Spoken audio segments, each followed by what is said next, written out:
Scadrà il prossimo 31 luglio il bando di concorso ERSU Palermo per le borse di studio e i posti letto per il prossimo anno accademico 2023-2024.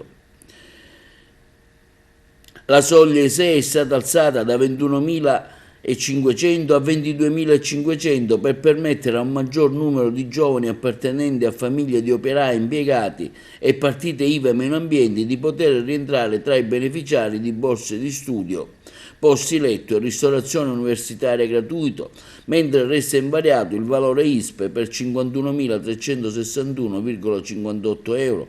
La partecipazione al concorso avviene esclusivamente online e per l'anno accademico in corso ha già visto l'attribuzione di più di 10.000 borse di studio, pari al 100% dei richiedenti, e di 800 posti letto, mentre sono quasi 500.000 i pasti che annualmente vengono serviti agli studenti gratuiti, in maggior parte dei casi o con un piccolo contributo. Anche gli studenti non ancora iscritti all'università oppure alle varie accademie belle arti o conservatori di musica possono partecipare, mentre gli iscritti al secondo anno e successivi possono far valere la loro carriera universitaria in termini di CFU conseguiti entro il 10 agosto. La procedura online per la compilazione e l'invio della richiesta termina alle ore 14 del giorno 31 luglio 2023.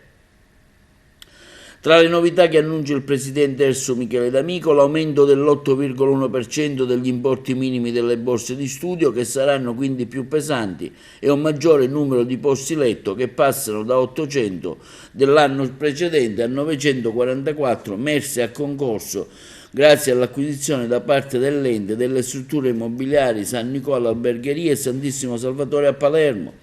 I 48.000 studenti della Sicilia possono partecipare al bando, sono iscritti o iscriventi alle istituzioni universitarie, tra cui anche la Belle Arti Michelangelo di Agrigento, conservatori di musica, tra cui il Toscanini di Ribera. Le migliorie al bando sono state rese possibili grazie ai fondi europei nell'ambito del PNRR, iniziativa Next Generation EU, investimento 1.7, borse di studio per l'accesso all'università. Missione 4, componente 1. Per maggiori informazioni si può visualizzare il bando sul sito ersupalermo.it.